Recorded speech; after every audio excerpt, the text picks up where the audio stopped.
전쟁 없는 세상을 꿈꾸기에 전쟁을 연구합니다. 안녕하세요. 뉴스 멘터리 전쟁과 사람 허준입니다. 안녕하세요. 윤지연입니다. 아마 저희 방송 오랫동안 봐주신 분들이라면 이 두 분 등장했으니 재밌는 무기 얘기하겠구나 당연히 아실 것 같거든요. 빨리빨리 소개해 주세요. 그 두 분이 누군가 하면 바로 홍희범 편집장님 그리고 태상호 기자님 모셨습니다. 안녕하세요. 안녕하세요.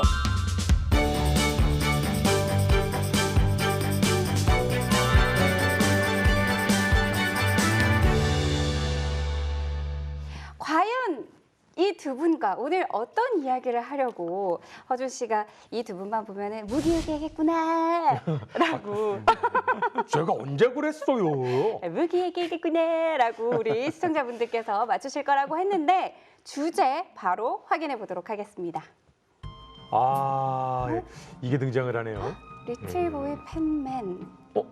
지금 이거- 힌트가 조금씩 가고 있죠. 근데 사실 이 떡밥은 좀 진한 떡밥인데요. 이게 영화 개봉한 지가 몇 달 됐기 때문에. 그죠. 예. 그래서 그 영화는 아닌 것 같고. 자, 이제 인물들이 나오고 있습니다. 아하, 아는 사람들이에요? 알죠. 누구를 알아요? 특히나 저 드리트 장군 같은 경우에는 네. 석기 시대를 아주 자주 발언하시는 분이잖아요. 정확하게는 가운데 있는 분. 모르네요. 네. 일단 근데 저는 무기라고 했을 때 작은 무기를 생각을 했는데 오늘 이야기하게 될 주제의 무기의 크기는 어마무시할 것 같다는 게 그렇죠. 딱 예. 느껴지네요. 그럼 여기까지예요, 힌트가? 또 있네? 미국의 차세대 폭격기. 여기까지 나왔으면 뭐 네. 저는 너무 확실하게 할 것 같은데. 뭐죠? 저는 뭐 전략 폭격기 같은데요, 오늘 이야기? 오늘의 주제는 현대전에서 강대국들의 핵심 전력으로 자리 잡고 있는 폭격기에 대해서 알아볼 텐데요. 근데 폭격기가 종류가 상당히 많습니다. 그렇죠. 그래서 그럼 그 폭격기들 중에 어떤 것을 우리가 알아봐야 되냐? 주제는 전략 폭격기로 정했어요. 어허, 전략 폭격기에 대해서 오늘 자세하게 알아본다라고 말씀을 해주셨는데 말씀하신 대로 폭격기의 종류도 어마무시하고 전략 폭격기란 그렇다면 구체적으로 어떤 것인지 이 의미를 먼저 좀 파악해 보는 게 좋을 것 같아요. 예. 전략 폭격이라는 거는 간단히 얘기해가지고 진짜 보통 전쟁이나 전투라는 거는 뭐 최전선에서만 이루어진다고 생각하지만 실은 후방에 있는 적의 뭐 지휘 시설, 뭐 군수 공장, 뭐 그다음에 정부 기관 시설, 뭐 심지어 어떤 군수 공장에서 일을 하는 국민에 이르기까지 전쟁 수행 능력 전반에 대해서 어떤 타격을 가하는 그런 개념의 폭격을 전략 폭격이라고 합니다. 즉 회전선보다 훨씬 깊숙이 있는 어떤 그런 적의 핵심 능력 자체를 타격하는 거죠. 절대로 이게 뭐 돈이 없어서 전략을 하려고 한다 이런 게 아닙니다. 예. 근데 오랜만에 등장을 하셨으니까 역시나 이제 농담을 던지시면서 이제 하려고 하는데 우리 시청자분들도 이해할 수 있는 농담을 좀 던져주시면. 전투에서 승리하더라도 전쟁에서는 패배한 경우가 많고 그 전략은 그 전쟁을 승리하게 만드는 그렇죠. 중요한 거잖아요. 맞습니다. 그러니까 거기에 가장 핵심적인 요소 전략 폭격기 오늘 이야기를 해볼 텐데 그렇다면 최초의 전략 폭격기는 뭔가가 굉장히 궁금하거든요. 그렇죠. 근데 우리가 전략 폭격기는 나중에 나온 개념이고 폭격을 인류가 언제 처음 시작을 했느냐부터 좀 알아봐야 되는데요. 역사적으로 깊게 들어가면은 그리고 폭격을 원시 개념까지 가면은 정말 고대까지 가야 되고요. 고대 전략 폭격이 아니 하늘에 떠야지 일단은 폭격을 하는데 어떻게 그때는 고대로 가요? 기구를 사용했죠. 기구를 사용해서 기구가 적진에서 폭발을 하게 만들었습니다. 근데 그거는 좀 차치를 해야 돼요. 왜냐하면 우리가 지금 얘기하는 건 전략 폭격기로 가야 되기 때문에 일단 비행기가 나온 뒤에 이야기를 좀 살펴봐서 그렇죠. 첫 번째 실전 사례를 살펴봤더니 1911년 리비아에서 벌어진 전쟁인데요. 이탈리아와 오스만 제국 간의 이 전쟁에서 이탈리아군의 줄리오 가보티 소이가 독일제 에뜨리 타우베, 그러니까 에뜨리의 비둘기라는 초기형 작은 이 단엽기로 적진을 비행을 하면서 어떤 폭탄을 터뜨렸냐? 그때 당시에는 사실상 항공폭탄이라는 게 없었어요. 그래서 수류탄 4개를 가죽 주머니에 넣고 상공에서 아래로 슝 떨어뜨리는 이런 어떻게 보면 극조 폭탄을 오스만군 진영에 떨어뜨리는 게 인류의 첫 번째 항공기를 이용한 이 폭탄 투하의 역사입니다. 정말 비둘기처럼 생겼어요. 그러네요, 진짜.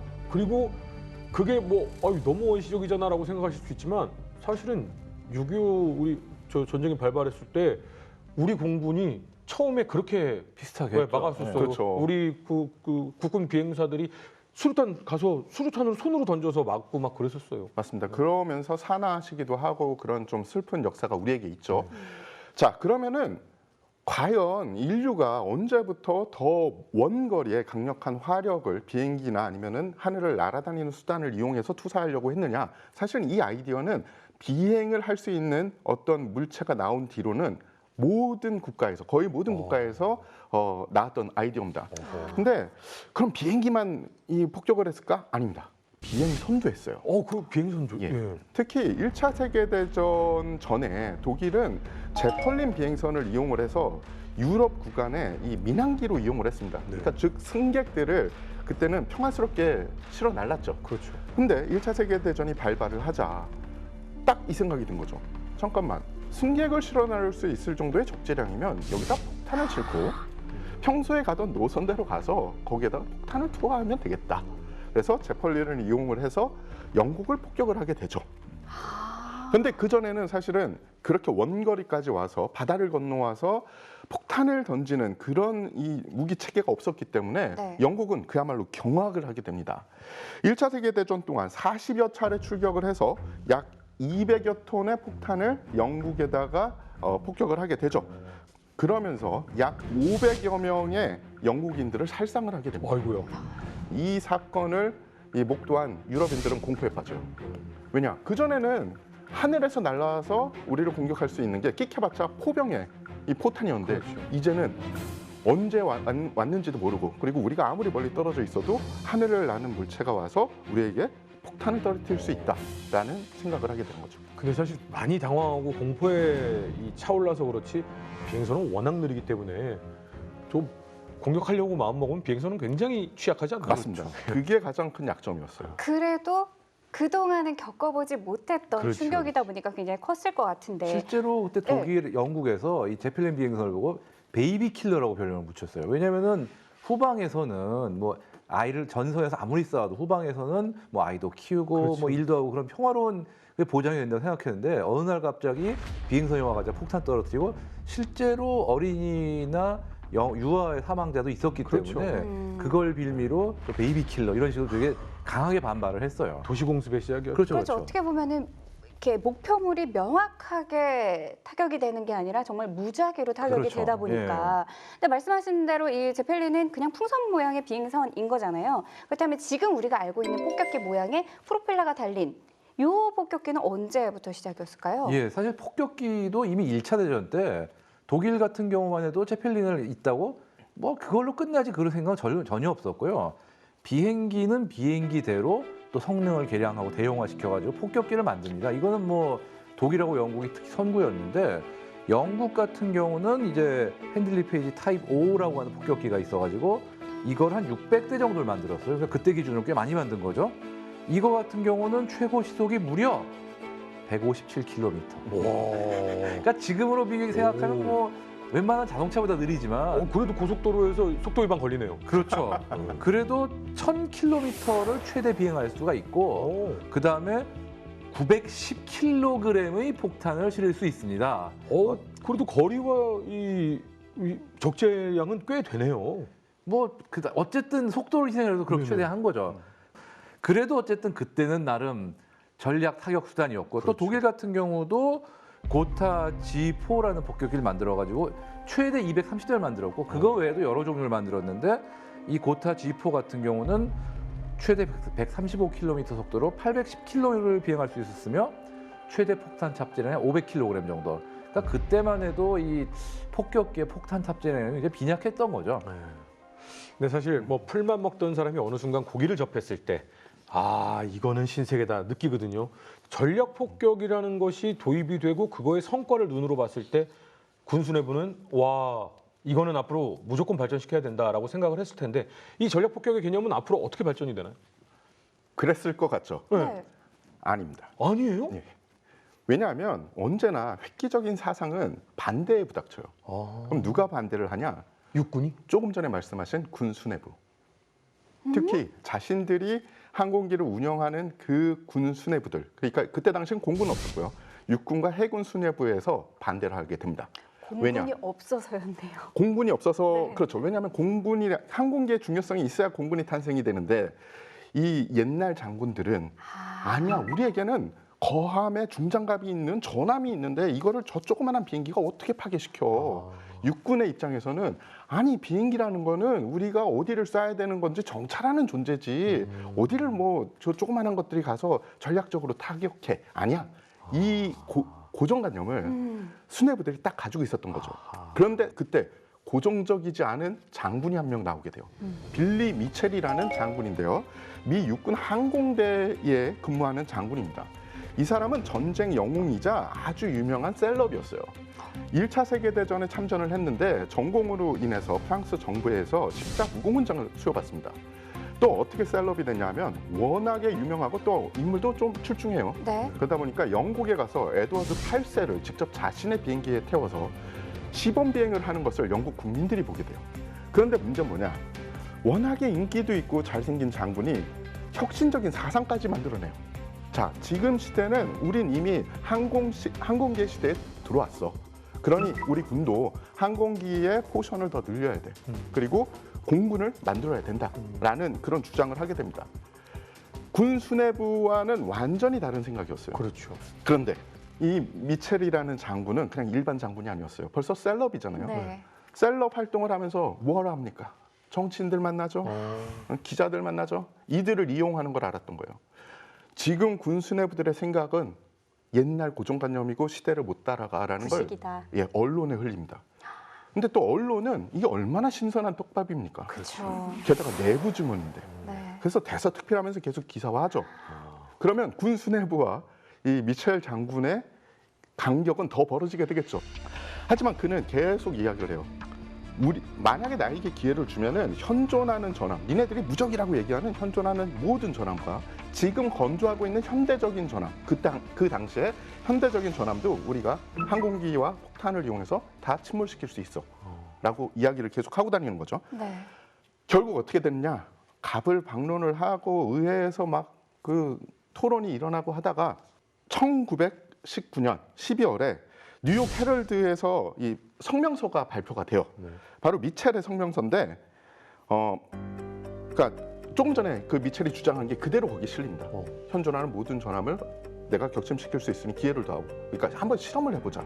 그렇게 해서 결국 실험이 이루어지게 됩니다. 전함과 공군이 전투를 벌여요? 아니죠. 어떻게 벌어지게 되냐?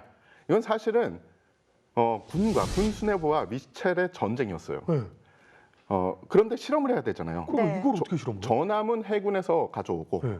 그리고 항공기는 당시 공군이 없었으니까 육군에서, 네. 그리고 폭탄도 육군에서 준비를 하게 됩니다. 네. 그런데 그냥 당신네들이 준비를 하고 가져오면 우리가 실험을 하겠어 그러면 안 그래도 방해를 하는 방해자 입장인데 그렇죠. 그 사람들이 잘 준비를 하겠어요. 그래서 미첼이 어떻게 하냐? 기종을 정하고 그 다음에 폭탄을 준비를 하는데 그때 당시에 이 대용량 폭탄이 없었던 겁니다. 그래서 2,000파운드 폭탄을 제조를 하라고 무장 장교에게 지시를 합니다. 네. 그리고 자, 그러면은 그 무적의 전함을 어떤 방식으로 이 격침을 시키는 게 제일 좋을까라는 그 고민을 하게 되는데, 직접 타격도 좋은 방법이지만 수압을 이용해서 선체를 파괴하는 방법을 선택을 합니다. 네. 거기에 선택된 기체가 조금 전에 홍 편집장님이 말씀하셨던 그 기체의 같은 회사인 하들리 페이지사의 O400 기체, 그리고 지금 한창 생산 중인 신형 쌍발 엔진의 마틴 MB2 복엽기를 사용할 예정을 갖게 돼요. 그래서 해군에서는 어떤 거를 준비했느냐? 당시에 불침 전함이라는 전함이 있어요.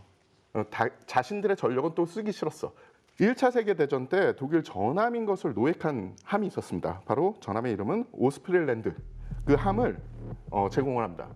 불침함이라고 이야기를 했으니까 안에 격실 구조랑 이 장갑이 사실 뭐 불침에 가까웠다 이런 평가를 듣는 함이었어요.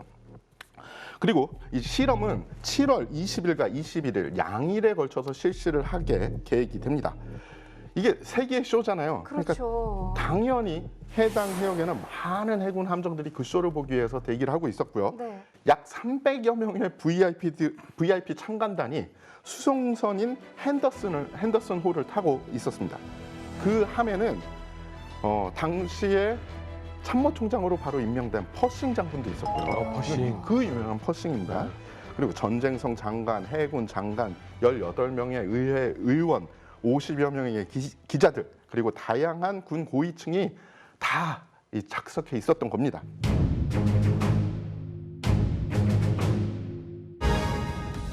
(1차) 세계대전을 통해 전장에 등장한 폭격기는 적의 후방과 수도를 공격하면서 크게 주목받는다. 미국의 유명 장군이었던 빌리 미첼은 폭격기가 미래 공군력의 핵심임을 설파한다. 하지만 군 수뇌부가 거세게 반대하자 미첼은 언론을 통해 공개 실험을 주장하며 논란이 커진다. 마침내 1921년 미첼은 자신의 주장을 입증하기 위해 미군이 노획한 독일 전함을 이용해 세기의 쇼를 기획한다. 그러니까 어떻게 보면 지금 전 세계가 주목하고 있는 이슈였던 거고, 그렇죠. 근데 사실상 이게 미래에서 바라봤을 때는 그냥 말 들어라. 그게 좋은 미래를 꿈꿀 것이다라고 해줄 수 있지만 그때 당시에는 이게 얼마나 어마무시한 사건이었겠어요. 그렇죠. 그래서 첫날에는 대부분 통상적으로 사용하는 소형 폭탄으로 폭격을 합니다.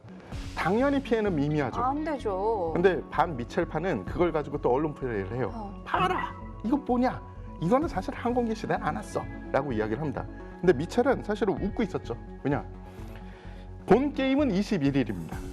21일이 되면 오전부터 1000파운드 폭탄을 장착한 폭격기들이 출격을 하고요. 그리고 정오부터는 미첼의 이 야심작인 2000파운드 폭탄을 단 폭격기들이 폭격을 할 예정이었어요. 자, 오전 폭격이 시작이 됐는데 1000파운드 폭탄이 한 발이 전함에 명중을 합니다. 그랬더니 해군하고 육군이 화들짝 놀랐어요. 아니 이러면 안 되는데. 그래서 폭격 중지를 요청을 해요. 그래서 실험이 중간에 잠깐 이렇게. 내가 할 게 있어. 잠깐만 이렇게 된 거죠. 폭격 중단이 요청이 돼서 이제 실험이 잠시 중단이 돼요. 이유는 이 폭파된 상태, 그러니까 피해 상태를 우리가 확인해야 된다. 그래서 확인을 해보는 결과 1000파운드 폭탄이 이 정도면은 야 이거 2000파운드 안 되겠는데? 라고 생각을 했겠죠.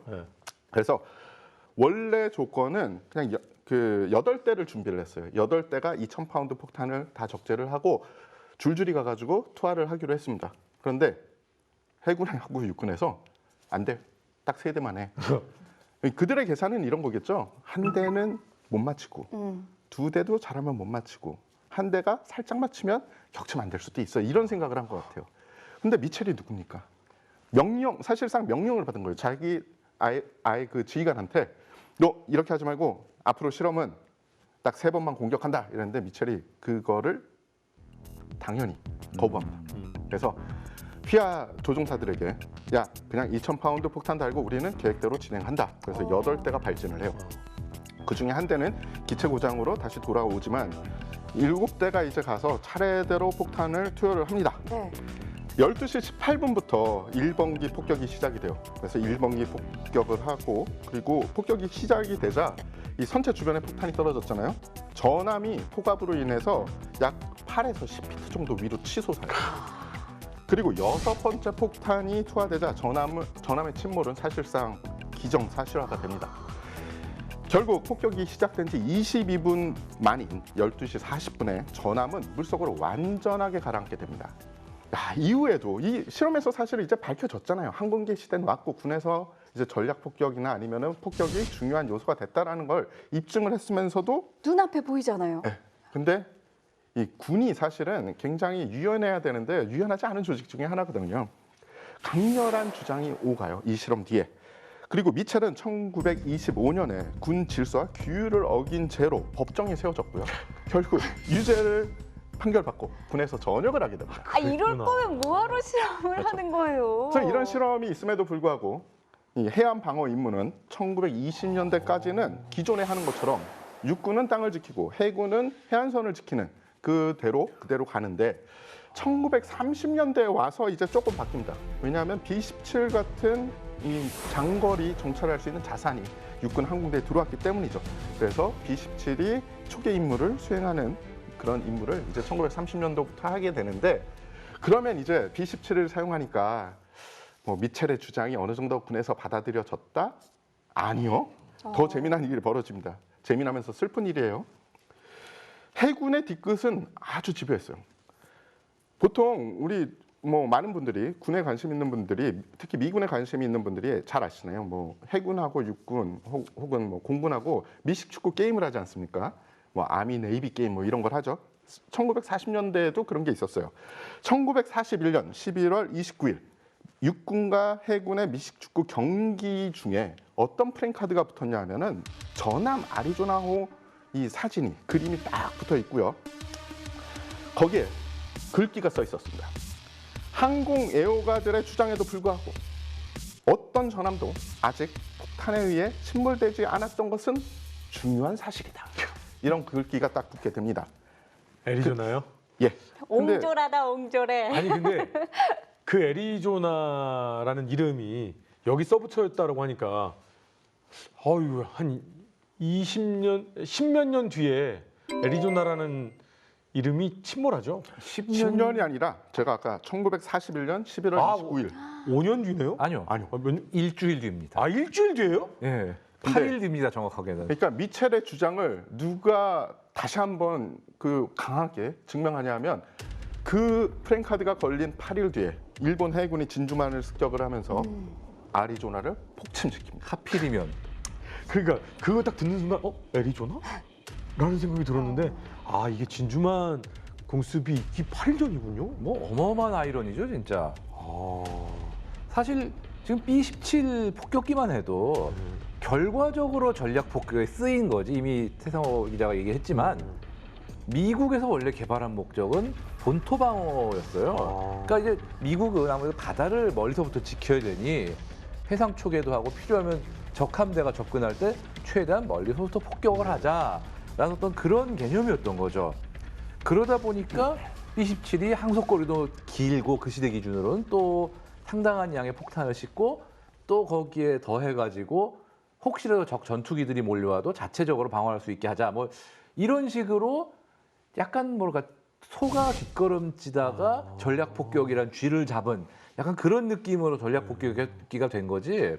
원래부터 미 공군이 그러니까 그때는 공군이 아니죠. 육군 항공대가 그렇죠. 적국의 심장을 타격하는 전략 폭격기 이런 생각을 했던 건 아니에요, 사실은. 그렇구나.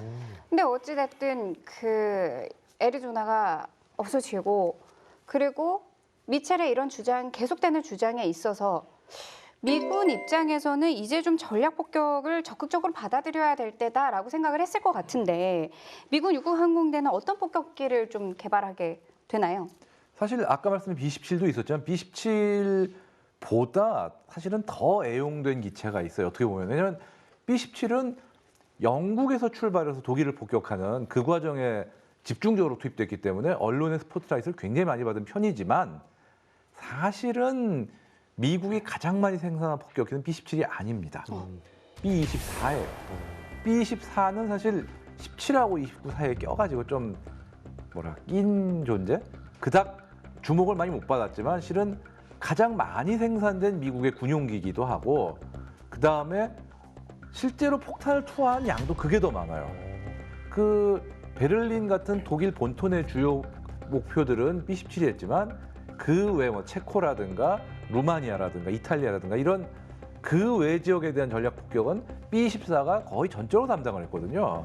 특히나 아직 이탈리아에 있던 기지들을 확보하지 못했던 중반 정도에 북아프리카에서 출격을 해가지고 루마니아까지 타격할 정도로 항속거리도 길고 폭탄 탑재량도 만만치 않고 한데 다만 B-24가 조종사들은 되게 싫어했어요. 왜요? 왜냐? B-24 조종사들이 농담 삼아서 B-24 조종사들은 팔을 보면 안다. 왜요? 너무 힘들어가지고 팔이 붉어진다, 조종하기가. 아 약간 그런 느낌이군요. 80년대 이전의 자동차들 파워핸들. 그렇죠. 그렇죠. 어. 파워가 체력을 강화하는 핸들이니까. 저 그때 보면 운전면허 시험 볼 때 다들 이렇게 꺾어본 경험들 있으시잖아요. 그때는 그게 있었죠. 몇 바퀴 돌리고. 그죠. 예. B-24는 그런 핸들이었군요. 그렇죠. 예. 그게 좀 기체 조종 특성 같은 게 선회 같은 데 특히 좀 힘이 많이 드는 어떤 그런 거다 보니까 전체적으로 좀 안 좋아하긴 했어요. 그래도 어쨌든 생산성이 높고 그래서 심지어 포드 자동차에서도 B24를 공장을 따로 지어가지고 만들 정도였습니다. 생산량이 18,000대가 넘을 거예요. 오, 그때 B27의 조종사분들은 B24 뭐냐? 이런 느낌이었군요. 그렇다면 이 하늘의 요새라고 불리는 B-17 폭격기는 유럽 전선에서 어떤 활약을 좀 보여줬나요? 예, 말씀하신 대로 B-17이 유럽 전선에서 많은 활약을 하게 되는데요. 이 미국이 실질적으로 참전을 한 뒤부터 B-17-2기를 유럽 전선에 배치를 합니다. 그러면서 공군력을 증강을 하게 되죠. 그래서 영국은 미군이 이 주장을 하는 B-17을 이용한 주간 정밀 이 폭격에 대해서 좀 안 좋게 생각을 했어요. 왜냐? 우리가 해봤거든. 우리 폭격기로 랭카스타랑 헬리팩스를 이용해서 주간 폭격을 했는데 결과가 안 좋았어. 그러니까 니네들도 좀 고려를 해라고 했는데 미군은 그럴 마음이 별로 없었습니다. 1942년 8월 17일 폴 티베츠 소령이 조종을 하고 아이라 에이커 준장을 창간인으로 탑승시킨 12대 B-17-2기가 영국 공군 스핏파이어 4개 비행대대의 근접 호위를 받으면서 프랑스 루앙-소르빌의 대규모 철도 야족장을 폭격을 하게 됩니다. 작전 간의 시야도 준수했고요. 독일군의 방해도 있었지만 그래도 그렇게 치열한 방해가 있진 않았어요. 그래서 한 대의 폭격기만 경미한 손상을 입고 폭격기들이 적재했던 포탄의 50%가 목표 지점을 타격을 하는 어떻게 보면 굉장히 준수한 성공을 얻게 됩니다. 그러면서 영국군의 이 의구심은, 그러니까 미군 폭격기에 대한 의구심은 사라지게 되죠. 근데 이게 사실은 약이자 독이었어요. 이때까지는 근접 호위 전투기가 있잖아요. 근데 이들이 앞으로 행해야 될 임무는 독일 본토까지 가서 이제 폭격을 해야 되는 거죠. 그러면은 지금 교리대로 근접 전투기가 같이 따라갈 수 없는 그 거리가 나온다는 거죠. 그렇게 되면 이들은 호위기 없이 단독 작전을 해야 되는 겁니다. 항속거리 자체가 전투기들은 호위할 수 없는 항속거리를 내야 되니까. 그런데 독일 본토에 있는 볼 베어링 공장 같은 거를 폭격을 해야 되거든요. 근데 아까 말씀드린 대로 그때는 이제 호위 전투기가 없이 혼자 이 폭격기 단독으로 작전을 해야 되는 거죠. 그러면서 피해가 발생을 합니다. 너무 많은 피해가 발생을 해서 그때 당시에 뭐 검은 목요일 이런 단어가 나와요. 뭐 291대의 B-17이 출격을 했는데 그중 60대가 격추되고 17대가 큰 피해를 입는 뭐 이런 이 작전들이 많게 되면서 미국군이 이 득단의 조치를 취합니다. 잠깐 스탑. 이제 폭격하지 마. 그러면서 정비를 해요. 우리가 이렇게 많은 피해를 입은 이유가 뭘까? 조금 전에 제가 말씀드린 게 바로 그 이유로 돌출이 됩니다. 네. 호위 전투기가 없다. 그렇죠. 그럼 빨리 개발해. 빨리 진행시켜. 그렇게 해서 P-47 등의 호위 전투기에 외부에 연료통을 달면서 항속거리를 늘리고 그리고 P-51 머스탱 같은 항속거리가 긴 신형 전투기들이 또 때마침 전력화가 되면서 이제 독일 쪽 폭격도 어느 정도 호위 전투기가 따라붙게 돼요. 그렇게 돼서 다시 재정비가 되자 1944년 2월 새로운 교리로 무장한 B-17은 2월 20일부터 26일까지, 그러니까 6일간이죠. 총 8,800소티를 소화하면서 독일 전략 목표에 약 10,000톤의 폭탄을 투하를 합니다. 또 고삐 풀린 전투기들이 3,600소티 이상을 출격을 하면서 기존에는 폭격기를 호위하는 임무만 했다면 이제는 이들이 호위는 하면서 일부 편대는 적을 찾아요. 사냥을 나갑니다. 그러면서 또 폭탄을 달고 폭격을 해요. 물론 이 기간 동안 육군 항공대가 손실을 아예 안 입었냐? 아닙니다. 손실은 그래도 입었죠. 그런데 그 손실에 비해서 독일의 타격을 준 게 더 강력했던 거죠. 유럽 전선에서 활약한 게 B-17이었다면은 태평양 전선에서는요. 또 우리 나라를 구한 폭격기죠. B-29가 활약을 했는데 사실 미국이 가장 돈을 많이 쓴 3대장이 있습니다. 핵폭탄, 근접신관, B-29. B-29가 정말 어마어마하게 돈 쏟아부었죠. 그렇죠. 어마어마했죠. 사실 이게 B-29는 B-17과 달라가지고 처음부터 얘는 전략 폭격을 하기 위해서 만들자고 만든 정말 최초의, 그러니까 미국 최초의 본격적 전략 폭격기입니다. 이게 항속거리가 길어요. 어떻게 기냐? 2.3톤의 폭탄을 싣고도 2,600km까지 납니다. 그리고 원격 조종 총탑을 달아요. 왜냐하면 그러니까 전에는 B-17이나 B-24는 기관총 하나마다 한 명씩 달라붙었는데 이제부터는 한 명이 두세 개의 총탑을 원격 조종을 할 수 있게 이렇게 해가지고 결과적으로 적은 인원으로도 방어 능력을 더 충실하게 했고 무엇보다도 중요한 게 여압 시설을 갖춥니다. 무슨 얘기냐? 이게 비행기가 멀리 날려면 고공으로 날아야 되는데 문제는 지금의 여객기들은 사실 높이 날아도 우리가 높이 나는지 별로 느끼지 못하잖아요. 따뜻하게 있고 뭐 산소 마스크도 없고. 근데 B-17이나 B-24만 해도 고공으로 비행할 때는 정말 방한 장비 단단하게 갖추고 막 산소 마스크 끼고 이렇게 됐거든요. B-29는 그러지 않아도 됩니다. 즉 고공 비행력이 워낙 충실하다 보니까 비행 거리도 확 늘어나고 무엇보다도 그 당시 일본이나 독일의 방공망이 효과적으로 대처할 수가 없는 높이를 날았어요. 다만 독일을 상대로는 데뷔가 너무 늦어가지고 결국 독일 폭격은 못했지만 남은 적이 바로 있었죠. 일본.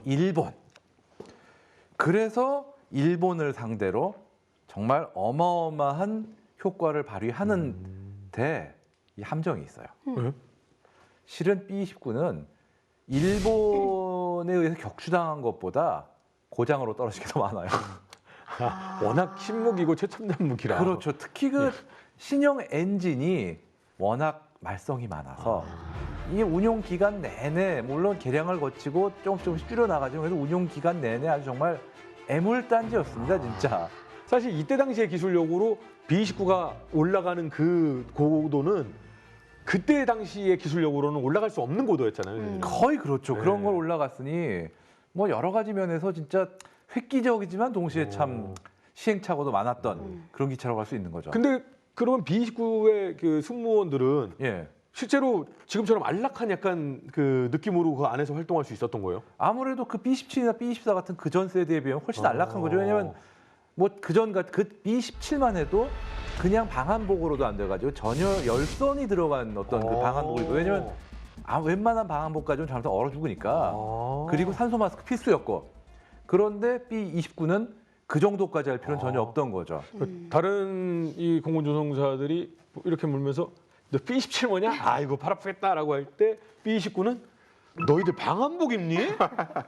어우 난 더워서. 근데 아마 B-17 조종사 이랬을 거예요. 어차피 고장 날 텐데. 곧 떨어질 텐데 뭐. 좀 약간 과장해서 얘기하자면 그런. 예.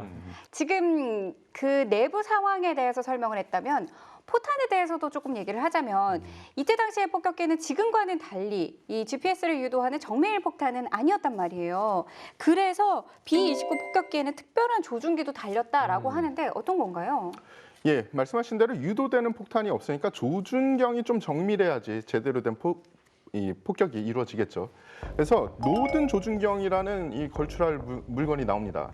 노든 조준경의 이름, 노든은 칼 로든이라는 네덜란드 이민자의 이름에서 따왔어요. 노든 조준경이 개발되기 전엔 그럼 조준경이 없었냐? 있었습니다. 벡터 조준경이라는 게 있는데 이 물건이 굉장히 좀 한계가 있어요. 왜냐? 비행기에 조준경이 딱 밀착돼 있는 형태라고 보시면 돼요. 그러면 그게 어떤 뜻이냐 하면은 비행기가 이렇게 날잖아요. 그러면은 폭격사가 이렇게 아래로 보면은 제대로 보겠죠. 내가 보는 지점과 폭탄이 투하되는 지점이 보입니다. 그죠? 네. 근데 비행기가 언제나 수평으로 날지는 않지 않습니까? 네. 귀뚱귀뚱하죠. 예. 게다가 저기 대공포를 쏜다. 회피를 하거나 하기 위해서 이렇게 약간 이렇게 되겠죠. 그렇죠. 그러면은 나는 이 벡터 조준경으로 나는 저쪽 지점을 보고 있는데 포탄을 떨어뜨리면 아래 떨어지는 거죠. 그렇죠. 그렇죠. 비행기가 수평 비행을 계속 하지 않으면은 내가 보는 지점과 포탄의 탄착점이 달라지는 겁니다. 그렇죠. 그런 아주 큰 문제를 가지고 있었어요. 그래서 미 해군에서는 이 점을 수정하기 위해서 그러면은 자이로스코프를 조준경에 부착을 하면 비행기가 어떻게 돼도 그것은 그 조준경은 수평을 잡고 있지 않겠냐라는 아이디어를 내놔요. 어떻게? 육군을 따라합니다. 육군이 사실 그런 조준경을 개발하고 있었거든요. 그래서 노든이 1930년에 마크 15라는 조준경을 만듭니다. 그래서 해군에서 이제 그것을 받아서 테스트를 해봤죠. 테스트가 굉장히 만족스러웠어요. 왜냐? 조준경을 운영하는 데 있어서 우리가 뭔가 복잡하면 안 되는데 조준경을 조절하는데 다이얼 2개만 이 동작을 시키면 됐고요. 그리고 표적을 찾고 조준을 하는데 걸리는 시간이 불과 30여 초뿐이 안 됐고요. 그리고 실험에서는, 그러니까 비행기가 아니라 뭐 도면상 실험에서는 4,000피트 상공에서 폭격을 하는데 오차 범위가 35피트뿐이 안 됐습니다.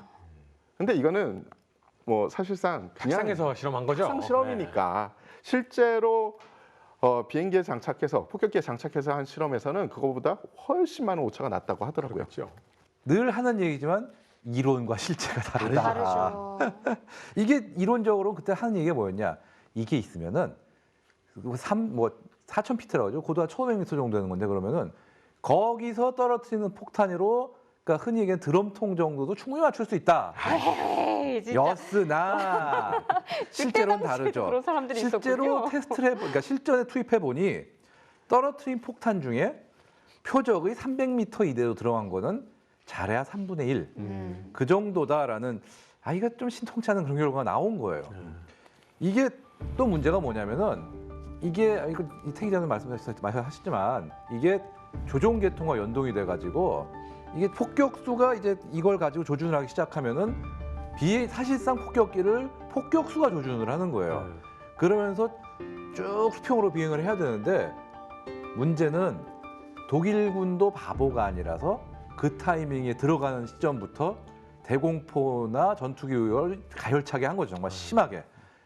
이게 왜 그게 가능했냐? 실은 노던 조준경은 이미 독일도 가지고 있었습니다. 전쟁 직전에 독일 스파이들에 의해서 관련된 기술 자료, 상세한 기술 자료가 다 넘어갔고 그걸 기초로 심지어 독일에서 복제품까지 만들어서 자기네 폭격기에 싣기까지 했어요. 독일은 이미 썼구나. 그게 더 아이러니컬한 게 미국은 정말 이게 독일군 손에 넘어가면 안 된다고 이 조준경을 늘 폭격기에 싣고 있는 게 아니라 평소에 무기고에 보관하고 있다가 임무 직전에 이 승무원들이 권총을 들고 엄호를 해가면서 쫙 싣고 가고 돌아오면 또 이 무장한 그 승무원들이 권총 들고 오지 마, 가까이 오지 마 그러면서 딱 무기로 반납을 했는데 정작 그거를 들어가면 안 되는 사람 독일군은 우리 이미 있는데 쓰고 있는데 노동교준기 이렇게 쪼이면서 쟤네 왜 저러냐? 그렇죠. 딱 그런 느낌이었던 거죠.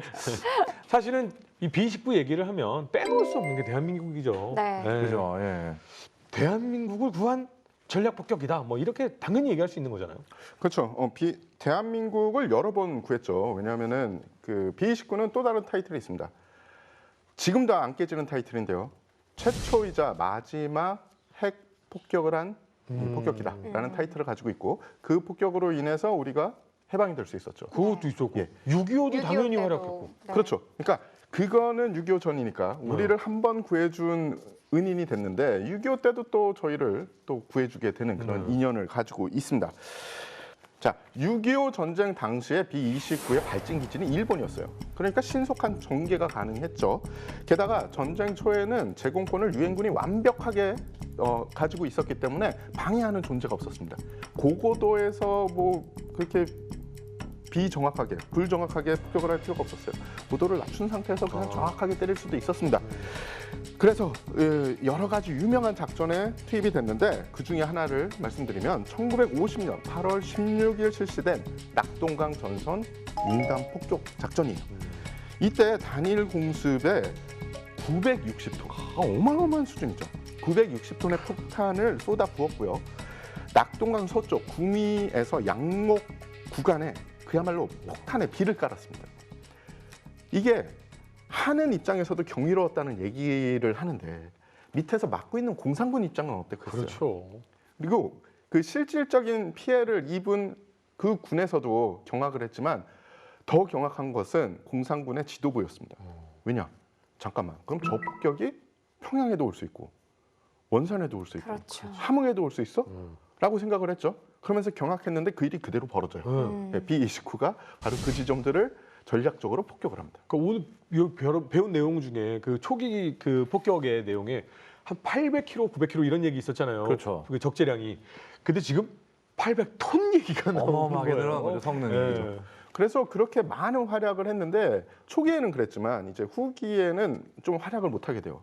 그 이유가 미국이가 출연을 합니다. 아, 그러면서 이 미국이가 제트기잖아요. 소련의 예. 참전이죠. 그래서 B-29를 이제 요격하기에 좀 적당한 기체가 출연한 거죠. 그러면서 B-29의 활동이 좀 제약을 받게 돼요. 저희가 지금까지 쭉 미군의 이 미국 폭격기에 대해서 이야기를 나눴는데 사실상 이 공군이라는 병과를 미국보다 먼저 도입한 게 바로 영국이잖아요. 그렇죠. 그래서 영국의 폭격기도 좀 짚어보면 좋을 것 같아요. 그렇죠. 영국도 다양한 폭격기들을 만들어가지고 2000년대 큰 활약을 했는데 그 중에서도 대표적인 기종이 바로 아브로 랭카스터입니다. 물론 뭐 미국만큼 하죠. 그래도 랭카스터만으로도 7,377대 결코 무시할 수 없는 양이죠. 그리고 또 이게 중요한 게 항속거리가 길다 보니까 미국보다 먼저 전략 폭격을 하는데 크게 활약을 해요. 특히나 이게 랭카스터로 대표되는 영국의 전략 폭격이 중요한 거는 야간 무차별 폭격을 합니다. 이 미국 같은 경우가 어떤 노던 조준기의 정확성을 살려서 물론 정확한지는 둘째치고 이걸 살려가지고 낮에 정확하게 타격을 하겠다. 그리고 민간인의 피해는 가능한 적게 가겠다. 물론 실제로는 그렇게 적게 못 가졌지만 컨셉에서 그렇게 가졌는데 영국은 처음부터 독일 민간인들도 적의 어떤 전략적 타격 목표가 된다. 왜냐하면 결국은 이들이 무기를 만들고 병력의 충당 수단이 되는 등등 결국은 이들도 어떤 선멸 대상으로 봐야 된다. 그래가지고 야간에 대규모 폭격을 하는 쪽으로 선회를 해요. 실제로 폭격기를 한 임무에 1000대를 투입해서 폭격을 한 적도 있습니다. 이렇게 해서 랭카스터로 대표는 영국 폭격기들은 밤에 가서 싹 쓸고 그 다음에 야 이게 밤에 폭격 지나갔네 그러면 낮에 또 B-17들이 와가지고 폭격을 하고 이런 식으로 밤낮 없이 폭격을 하는 상황이 43년 이후부터 계속 되는 거죠. 그러고 또 이제 이 랭카스터가 중요한 게 폭탄을 적재할 수 있는 잠재 수량은 당시에 미국 폭격기들 특히나 B-17이나 B-24보다 더 많았어요. 그 내부에 탑재할 수 있는 양은 비슷한데 이거는 기본적인 엔진 출력이나 기체 강도가 강하다 보니까 필요하면은 기체 밖에다가도 무려 10톤에 달하는 어마어마한 그랜드 슬램이라는 초대형 폭탄을 매달고 갈 수 있었어요. 이걸 왜 이렇게 큰 걸 만들었냐? 단단한 콘크리트로 방어되는 독일군의 어떤 특히나 유보트 어떤 기지 이런 것도 폭격을 하자. 이렇게 해가지고 만든 거예요. 특히나 이제 프랑스 해안에 원래 프랑스군이 만들었던 유보트 기지들을 독일군이 접수한 다음에 더 강화를 해가지고 만드는 탓에 이게 그동안에 폭격을 여러 차례 퍼부어도 큰 타격을 못 줬어요. 그런데 이 그랜드 슬램을 가지고 뚫어버리는 거죠. 그리고 심지어 독일 전함 티르피츠, 이 노르웨이에 주둔하고 있던 비스마르크의 자매함 티르피츠도 이런 그랜드 슬램 같은 대형 폭탄으로 결국은 잡는 데 성공을 합니다. 그러니까 이런 식으로 어떤 랭카스터가 굉장히 어떤 큰 역할을 한 건데 재밌는 게 이게 원래는 실패가 아니었어요. 랭카스터가요? 예, 처음에는 맨체스터라는 이름으로 엔진 2개짜리의 쌍발 폭격을 했다가 너무 성능이 안 좋은 거예요. 특히 엔진이. 네. 그래가지고 엔진을 스피트파이어에도 사용됐던 멀린 엔진 4개로 바꿨거든요. 걸작이 됐네? 소련도 당연히 이런 그렇죠. 연합군 측의 이 영향을 많이 받았겠죠. 이게 재밌는 게 그냥 영향을 받은 정도가 아니라 그냥 붕어빵을 만들어요. 이 미국이 B-29로 일본을 폭격하면 당연히 뭐 기체 고장이라든가 피격 등으로 인해서 가장 가까운 소련 그 뭐 무르만스크 이런 쪽으로 네네네. 피신하는 무르만스크 아니지 반대지 하여간 그 소련의 어떤 태평양 연안 쪽 기지로 피신하는 기체들이 하나둘씩 생깁니다. 그렇죠. 중국이나 소련 연안에 그냥 착륙을 하는 B-29들이 있었죠. 그렇죠. 네네. 그런데 문제는 소련은 이걸 보고 이야 그냥 떡이 불러 들어왔네 호박이 너무 풀째네 그러면서 스탈린이 명령을 합니다. 똑같은 거 만들어. 소련이 잘하는 거죠. 그렇죠. 뜯어 싹 뜯어서. 그래가지고 정말 이 스탈린의 긴급 명령으로 소련의 기술자 특히 그 항공기술자 투폴레프 설계국에 의해서 엄청난 스피드로 복제가 진행이 돼서 1947년에 TU4라는 복제판이 생기는데 이게 얼마나 복제냐? 엔진 빼고는 그냥 카피 앤 페이스트. 컨트롤 C, 컨트롤 V. 진짜 비슷하네요. 네, 이게 비슷한 정도로 완전히 똑같을 수밖에 없는 게 왜냐? 스탈린이 명령을 내린 건 딱 하나예요. 네. 수단과 방법을 가리지 말고 네. 빨리 해라. 아, 이게 빨리 안 하면 어떻게 됩니까? 그냥 똑같이 하는 게 똑같이 제일 하는 빠르죠. 아니, 그러니까 빨리 안 하면은 이 투폴레프는 주소지 이전이 강제될 판이었어요. 아, 주소지가 요단강으로 갈 수도 있죠. 요단강으로 가면 차이 나요. 네. 시베리아로 이사를 가야 되면 아하. 누구도 시베리아로 가기 싫죠. 아하. 그러다 보니까 빨리 했는데 어느 정도였냐? 예를 들면 B-29에서 미국 기술자들이 하다가 야 이건 아니, 대충 이렇게 해라고 했던 그 생각 없이 한 부분들도 네. 투폴레프는 몰라 똑같이 베껴. 아, 왜 이랬는지 모르지만 똑같이 베껴. 이유가 있을 거야. 잘못된 부분도 그냥 이유가 있을 거야. 그렇죠. 그런 식으로 해서 정말 미국 기술자들이 나중에 보고 아, 정말 얘네들 급했구나. 이렇게 얘기했다는 어떤 경험이 있는데 하여간에 이래가지고 이렇게 시작한 소련의 전략 폭격기 투폴레프 TU4부터 시작해가지고 여러 종류의 폭격기들을 만들었는데 결국은 이제 TU95 같은 어떤 폭격기도 이때의 경우 이 B-29가 없으면 못 나왔을 거예요. 자, 이렇게 계속 거듭해서 발전을 해오던 전략 폭격기. 냉전을 거친 이후에는 사실은 실어서는 안 되는 무기를 탑재하기 시작합니다. 바로 핵이죠. 과연 전략 폭격기는 어떠한 발전을 거듭하게 될까요? 그 이야기는 다음 시간에 이어가도록 하겠습니다. 다음 이야기. 미소 냉전이 시작되며 핵무기의 시대가 열리자 폭격기도 진화한다. 미국은 B-51을 필두로 B-2까지 내놓으며 바야흐로 전략 핵폭격기의 시대가 열린다. 냉전 이후에는 다양한 정밀 유도 무기의 개발과 테러와의 전쟁을 통해 폭격기의 역할은 다시금 주목받고 있다. 특히 미국은 B-2를 대체할 차세대 B-21 레이더를 내놓으며 미래전에 대비하고 있는데 폭격기의 과거와 현재, 미래를 통해 우리가 봐야 할 메시지는 무엇인가? 현대 강대국의 상징, 폭격기 2부. 많은 시청 바랍니다.